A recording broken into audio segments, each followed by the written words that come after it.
Drama serial मिसनी की last episode में आप देखेंगे कि दानियाल फातिमा को तलाक दे देता है और वलीद का घर छोड़कर अपने दोस्त के घर चला जाता है। अब वलीद और फातिमा पीछे हुमैरा की ज़िंदगी भी अजाब में मुब्तला कर देते हैं और जब आलिया और राहील हुमैरा के लिए आवाज़ उठाते हैं तो वलीद राहील और आलिया से भी कहता है कि अगर इतनी ही फिक्र है तुम लोगों को हुमैरा की तो तुम लोग भी हुमैरा को लेकर दानियाल की तरह निकल जाओ मेरे घर से। अब राहील और आलिया भी घर छोड़कर चले जाते हैं और हुमैरा को भी साथ चलने का कहते हैं, लेकिन हुमैरा नहीं मानती और राहील से कहती है कि ये मेरे शोहर का घर है और मैं वलीद को छोड़कर कहीं नहीं जाऊंगी। अब इस तरह वलीद सायरा से कहता है कि अब हम दोनों के दरमियान की तमाम दीवारें टूट गई हैं और अब हम दोनों को फिर से एक होने से दुनिया की कोई ताकत नहीं रोक सकती। बस अब तुम जल्दी से सलीम से हुला लो और फिर हम दोनों फ़ौरन निकाह कर लेंगे। सायरा कहती है कि मैं सलीम से हुला नहीं ले सकती क्योंकि अगर मैंने उससे हुला ली तो उसकी तमाम प्रॉपर्टी और बिजनेस जो इस वक्त मेरे नाम है वो मुझे उसे वापस करना होगा, लेकिन अगर सलीम खुद मुझे तलाक दे दे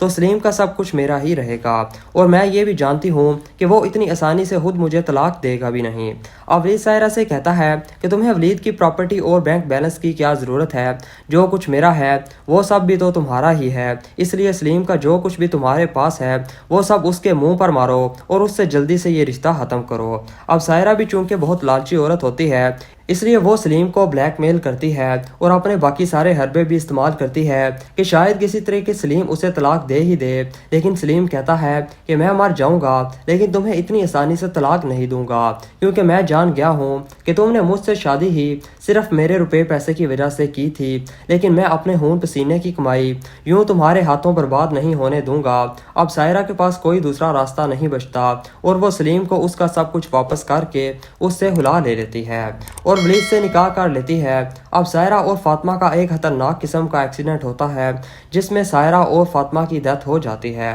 अब वलीद बिल्कुल अकेला रह जाता है। दूसरी तरफ दानियाल हानिया से अब शादी कर लेता है और ये ड्रामा एंड हो जाता है।